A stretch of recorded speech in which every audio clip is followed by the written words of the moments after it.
Thus far we have established that a powerful man will appear on the world political stage and cause almost the entire world to follow him. He will do this by means of his supernatural powers that he will utilize to deceive the nations. He will have another man join him as a powerful religious ally. This man is called the false prophet. Together they will broker a peace deal between the Jews and the Arab nations that surround them. At present the Muslim people are waiting the emergence of their own prophet who is called the 12th Imam or Imam al-Mahdi. Islamic tradition and holy writings inform us that several hundred years ago, the Mahdi, a boy of about 12, went into hiding and disappeared into a deep well. But soon they believe he will emerge from this hiding place in the ground to lead Islam in a series of military victories over her enemies.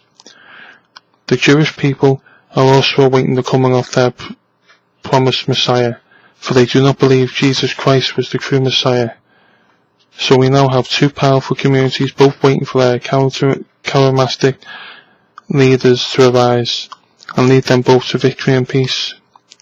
And in the book of Revelation it is prophesied that two powerful men who indeed arise in the future, the Antichrist and the false prophet, they will go forth as peacemakers and will broker a deal between the Jews and the Arabs.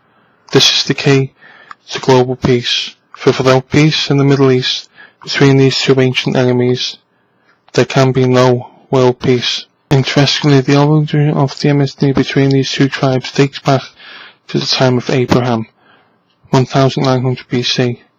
Abraham had been married to Sarah, but she was barren and unable to provide him with an heir. She urged Abraham to lie with Hagar, her Egyptian handmaid, that she might provide him with a son. Abraham married Hagar, and she became pregnant. When Sarah saw this, she despised her handmaid, who would then run away. But an angel appeared to Hagar and told her to return to submit herself to her mistress. Then the angel prophesied regarding the soon-to-be-born child. You are now with child, and you will have a son. You shall name him Ishmael. He will be a wild donkey of a man. His hand will be against everyone, and everyone's hand against him. And he will live in hostility towards his brothers. Ishmael was the father of the Arab princes, and thus the forefather of all the tribes of the Arab nations of today. It is not a sad reality that this angelic prophecy has been realized over the past 3,900 years, and is evident almost daily in events unfolding around the world. For many of the bombings and killings and atrocities we see today in Iraq and Pakistan and Afghanistan and elsewhere are perpetrated by Muslims against their Arab brothers. Today's a conservative estimate of the amount of men, women and children killed as a result of the war in Iraq stand at 600,000 people. The sad fact is that most of these people were killed by members of their own tribe, and he will live in hostility towards all his brothers. In the coming time of wrath there is to be a peace treaty broken between these age-old enemies. The prophecy states that the Antichrist, the rider on the white horse, will go forth to bring peace to the world. At the same time, the false prophet, who is described as the beast, who shall arise from the earth, will be the religious leader who will play a part in conjunction with the Antichrist in the unfolding happenings in those days. Could it be that this man who is coming in the stead of Christ, and who will declare, I am Christ, will be acceptable to the Jews as the real Messiah? And by the same token, the false prophet who is to rise from the earth, could it be that he will promote himself as the long-awaited Mahdi, and will deceive the Muslim faith into believing that it is he? The parallels are intriguing, for Islam believes that Mahdi hid himself down a well on the ground and will emerge from this hiding place one day. And the false prophet is also to arise from the ground hence. And I beheld another beast coming up out of the earth. And he had 2 horns like a lamb, and he spake as a dragon. All the more, so when you realise that the president of Iran, for instance, regularly speaks of the coming nearness of the Mahdi, and even predicted that he might emerge last March, and that the situation between Israel and surrounding Arab nations is looking more perilous with each present day.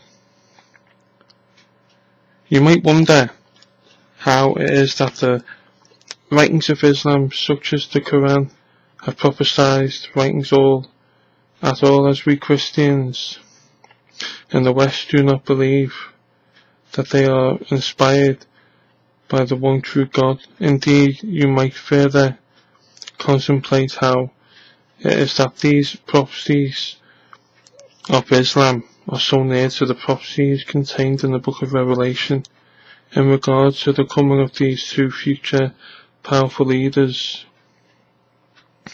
But when you research how it was that Muhammad received his revelations, it becomes clear who it was that provided the dictation of the Quran, etc. For we are told that there appeared to Muhammad a bright angel, dressed in white, and declaring to him that he was to be a prophet to the Arab people, and that he was to faithfully record all the words of this message from God. When we hear this immediately light bulbs going on in our heads, and we remember that it was the serpent that beguiled Eve through hips subtly, and no marvel, for Satan himself is transformed into an angel of light. Now the devil knows the scriptures better than you and I. Remember, he was able to quote verbatim from Psalm 91 when he was endeavouring to tempt Jesus to throw himself off the pinnacle of the temple in Jerusalem. He plucked out a verse and quoted it. It is written, of course. He was quoted out of context, but that is another day's work. The point is, how many Christians would be able to quote directly from any one of the Psalms at a drop of the hat?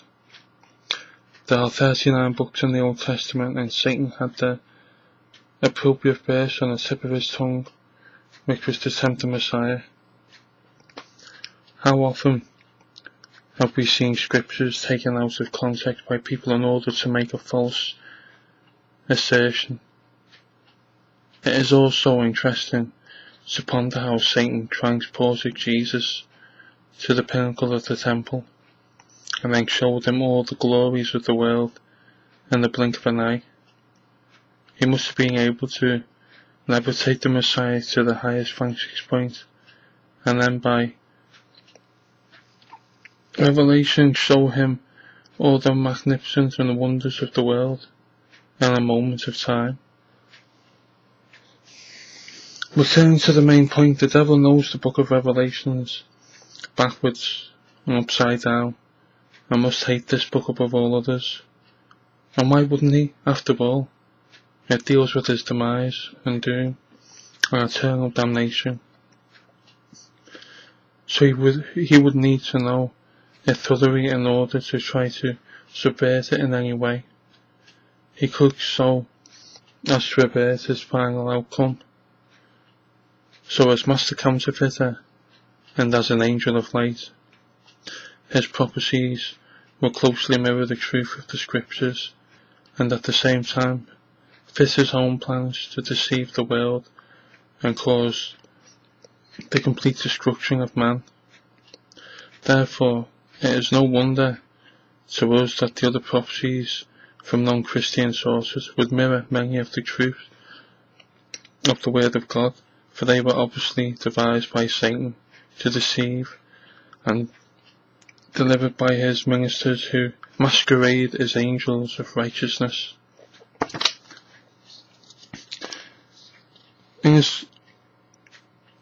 Excitingly, the Antichrist is often called the Son of Perdition, which means destruction.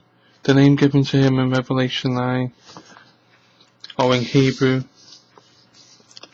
Abaddon, and in Greek, Apollyon. We are told that these mean destruction or the destroyer. Later, we are told that this man goes to his destruction. At first glance, this sounds like he himself is going to be destroyed. Not so. It means that he goes out to cause destruction and destroy the world. This is why his name means the destroyer. He almost succeeds in his task, for by the end of the apocalypse,